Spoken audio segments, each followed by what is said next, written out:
দেখুন, আজকে আমি ১ কিলো বাটা মাছ এটা নিয়ে নিয়েছি। এর মধ্যে নুন, হলুদ আর তেল মাখিয়ে রেখেছি।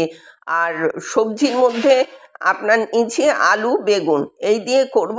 আর মশলা হচ্ছে জিরে আর আদা আর শুকনো লঙ্কা আর আপনার সর্ষে। এটা এইভাবে করে দেখবেন, তাহলে ভীষণ ভালো হবে।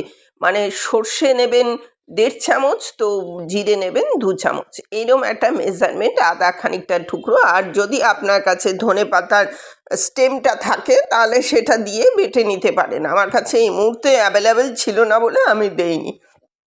কড়া বসিয়ে দিয়ে তেলটা দিয়ে নুন দিয়ে আমি মাছগুলো সুন্দর করে ভেজে তুলে রাখলাম। এবার তার মধ্যে আরেকটু তেল দিয়ে আলু আর বেগুনটা ভেজে নেব।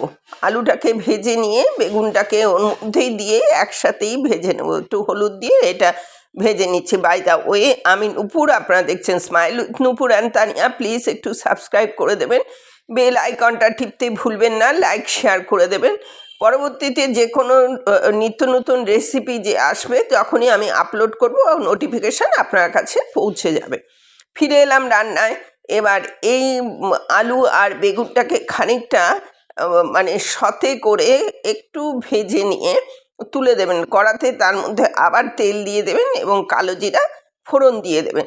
কালো জিরা ফোড়ন দিয়ে ওই যে মশলাটা, জিরে, সর্ষে, আদা আর শুকনো লঙ্কা বাটা, ওইটা আমি তুলে দিলাম। তুলে দিয়ে এটাকে খানিকক্ষণ একটুখানি আপনার ভাজা ভাজা করে নিয়ে, যতক্ষণ না তেল বেরোচ্ছে ততক্ষণ পর্যন্ত এইটাকে ভাজা ভাজা করতে থাকবেন। এবার তার মধ্যে হলুদ আর নুন দিয়ে দিলাম। এটা অত্যন্ত সহজ রান্না, কিন্তু একবার এইভাবে করে দেখুন, মুখে লেগে থাকবে। এবার টমেটো বাটাটা দিয়ে দিলাম। দিয়ে আপনার এবার এটাকে আবার কষতে শুরু করলাম। খানিকটা কষার পরে আমি যে আলু বেগুনটাকে যেটা ভেজে রেখেছিলাম সেটা এর মধ্যে আমি তুলে দেবো।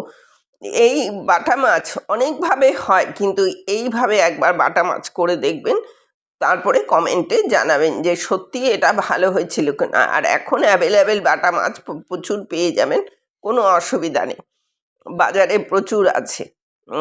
যাই হোক, আবার ফিরে এলাম। কথা বলতে বলতে আপনাদের সঙ্গে রান্নাটা প্রায় হয়ে এলো।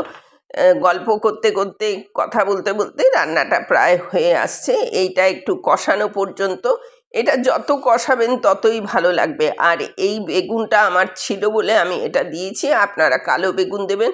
অ্যাকচুয়াল তরকারিতে কালো বেগুনটা বেশি ভালো হয়, আর এই সাদা বেগুনটা আপনার ভাজাতে খুব ভালো হয়। এইটা জেনে রাখবেন, এটা একটা টিপস আর কি।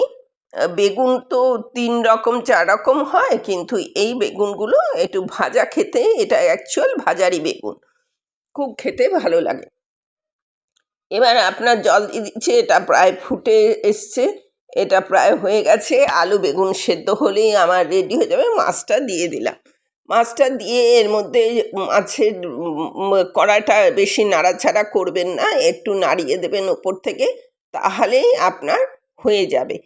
এতক্ষণ মানে এইটা এতক্ষণের মধ্যেই আমার প্রায় রান্নাটা হয়ে এলো। মাছটা একটুখানি ভিজিয়ে দেবেন। এতক্ষণ যে আমরা রান্নাটা করলাম সেটা রেডি টু সার্ভ। এতক্ষণ আমার সাথে থাকার জন্য আপনাদের অশেষ ধন্যবাদ। সুস্থ থাকুন, ভালো থাকুন, এই কামনাই করব। পরবর্তীতে দেখা হবে যে কোনো এপিসোডে, যে কোনো রেসিপি নিয়ে। আজ তাহলে আসছি, টাটা।